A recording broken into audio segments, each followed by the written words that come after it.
Hello everyone, I welcome you to another video by Legacy IAS, and we are continuing our discussion of the essays which have come in the mains paper of 2022. So in the part 2 video, in case you have not watched the first one, click on the link in the description below, and also you can go through how section A can be attempted and what are the strategies that we can apply. The same we are going to continue in this particular discussion today. So as far as the first topic, the first essay topic of section B that we're talking about, it says the time to repair the roof is when the sun is shining. Now there are actually, out of this particular topic that is there can be a literal interpretation of it and there can be a deducted interpretation of it. All right. So if we look at the literal version, essentially it's trying to say that, and it is a very common understanding, that it's ideal to, just look at things from the repair perspective when you have the daylight there, instead of, waiting for the night and the lights to work, because it's obviously much more clearer. You will have a much better perspective. You will be able to see things properly, and the repairs are going to be much better. All right. Now, so the interpreted meaning that is there is basically that you essentially should make hay while the sun shines. The idea is that the interpreted meaning is that you should do things on time. You should do things when there is the opportunistic time, when the ideal time is there, when the right time for doing that particular activity is there. So do your work while you have the time. So what we're trying to hint here as far as the main body is concerned is that essentially a lot of times there's a lot of contemplation and procrastination on whether we should start doing this work or not. The idea is that the appropriate time to start ideally is not going to come. It's never going to come. It's the same way how you are preparing for your exam. You may think that probably I will start a subject which you're not very good at. Maybe today my mind is not right. Maybe I've not slept well. Maybe I've not eaten well. Just start. Sometimes it's not very difficult to stay to that pace.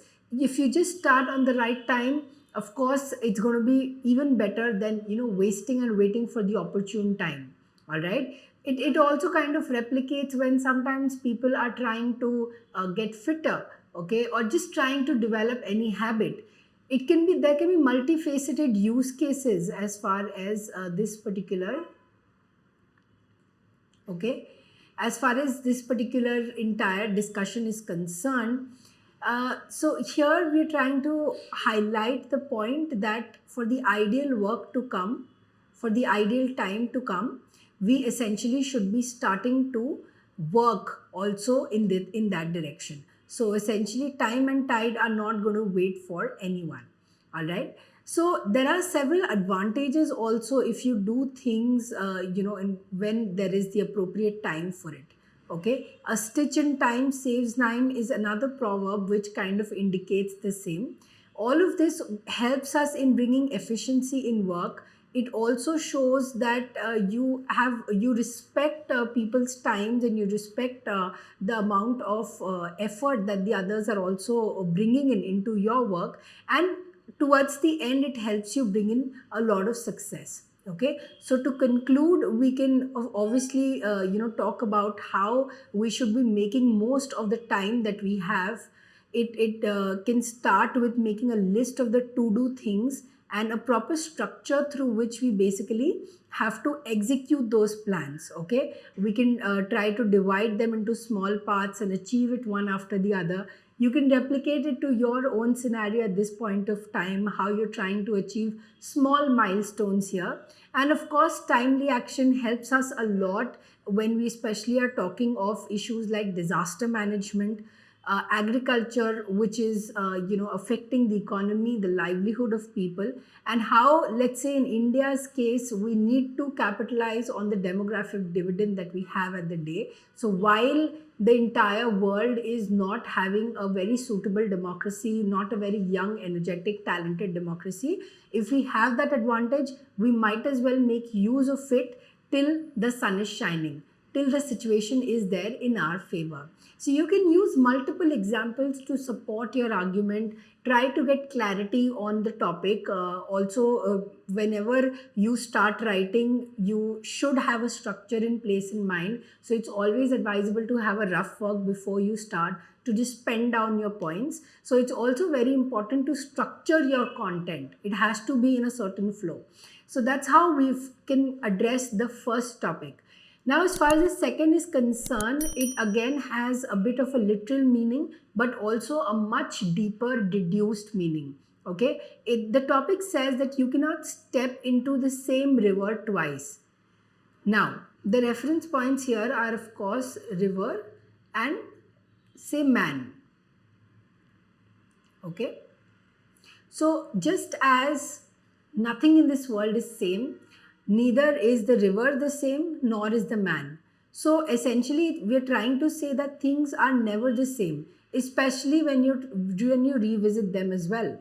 It cannot be same in terms of the physical appearance, in terms of the experiences that they have believed. So essentially, this statement is trying to portray an analogy, okay, on the fact that everything in the world is changing and change is the only constant. Okay, so and a man is not the same because the experiences shape us, our thoughts, processes, our priorities, our health. Okay, there are a lot of physical changes which we also have within us going constantly. So the next time we're going to go and do something, we're not going to be the same person. All right. Similarly, if we try to use the river as well, the river does not stay the same. The amount of content, pollution, its flow, its direction, what kind of change climate change is bringing into it. So ultimately, even the river is not the same. All right. So essentially, nothing really is the same, and change is what you have to accept and also move along with it. So our circumstances change, the interpretations of it changes. Similarly, we are moving into a world, or we are constantly moving towards something which is evolving. It's not the same, it's not the usual. All right, so you can conclude by saying that even though change is something that is extremely common and natural, we can focus on continuing with the essence and the basic character that is there in this direction. So sometimes change can be for the better or for the worse, but what we can really ensure is that what we started off, the foundation stone kind of remains the same, and that can be a very positive way of ending this particular essay as well. All right. When we move forward to the third topic, we essentially have that a smile is a chosen vehicle of all ambiguities. So if we look at, of course, it does not require any introduction. We all know what smile is. But as far as it says, it's the chosen vehicle, which means that in some way it is the means. Okay. It is the means towards ending all sort of confusions, all sort of give clarity to a lot of things, give clarity to our understanding of a lot of things. So smile, if we begin our understanding, it's of course a symbol which represents peace, if it represents harmony and friendship. Okay, it's also not just an act where we're trying to show that you are happy or not. There are several other purposes besides showing happy. Okay, you're just trying to show that you are comfortable. Okay, you are much more confident. Sometimes it's used indirectly when the other person's trying to scare you and you smile at it. It essentially shows that you are not afraid of any situation. Sometimes it's also used to hide emotions. All right. So there can be a lot of ways in which smile is basically used. And when we speak of ambiguity and we're talking of something that is not clear, okay, smile can really or hopefully, kind of change that. Smile can in a lot of ways bring a lot of answers to a lot of solution. In fact, it is also something which is used heavily by a diplomat and a diplomatic person for that matter. All right. In fact, even Buddha used to smile. in the way in which his idols are being seen, how he was there at the time of enlightenment. Okay, he also practiced silence on the question of the soul. In fact, a very famous shlok from the Gita also says that you essentially should focus on your current work and your current task at hand and smile about it. Things are going to work out if they have to work out. So essentially, we need to learn to smile in every situation. It is also an opportunity to kind of show how strong we are and how capable we are. Okay, so it's treated as a vehicle which is capable and has a strong power to change a lot of ambiguities, bring a lot of solutions to it, and that's what we really understand by the third topic. In the final topic, we are basically looking at the entire longish statement, which kind of says that just because you have a choice, it does not mean that any of them has to be right. Okay. A lot of, again, interpreted meanings kind of come out of it, that it kind of questions upon how an individual basically thinks, what kind of choices that person makes. Okay, and in what frame of mind that person is.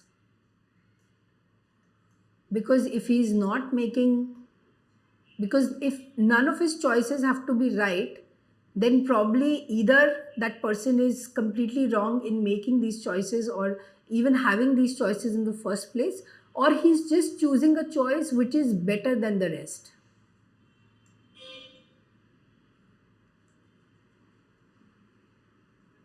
All right.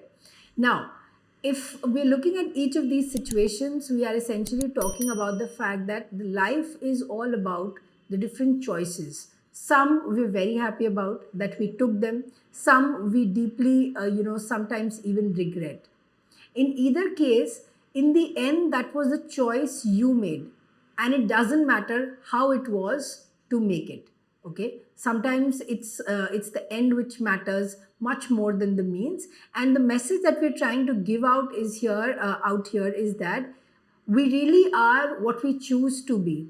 Okay, we really are people, the people we end up being are based on the choices that we essentially make. Now, what we can really look at or focus in this particular essay is that if we are looking at choices, then we're talking of some kind of rational process of discussion and deliberation that is being conducted, that is being done, and the process is being followed for us to reach to a certain conclusion. Now, the process of doing that can involve, in fact, the means can involve either abiding to a lot of rules and regulations and laws, whether you're morally and ethically correct, whether you're objective in your approach. Okay, so based on the kind of, sometimes the objective that we're trying to achieve, that is the kind of means that we also use. So we are looking at some kind of disparity in terms of how our choices are, and to what extent are we able to make sense out of it, whether or not they are right or not. Sometimes they can be, sometimes they morally cannot be, but it is probably the most obvious thing to do at that point of time. So some of these examples which prove our point that sometimes the choices which we have with regards to, let's say, abortion, all of them just might be wrong, but you just have to choose what best suits you, or what's best in terms of the situation. Same goes for euthanasia, same goes for divorce, that none of the options that you have before you kind of make a lot of sense. None of them might be right. Okay, so there's a lot of preconditioning that often is revolving around even the decision that you're taking or the choice that you're making. So some of these examples kind of validate what we're trying to say, the arguments that we're trying to make. Okay, but in all of this situation, what we need to understand is that nothing is worse than thinking that we actually don't really have a choice in the first place. All right, so it's very important to start from the premise that, of course, at least we have a choice, something to choose from. We can just choose which is better among the worst of situation.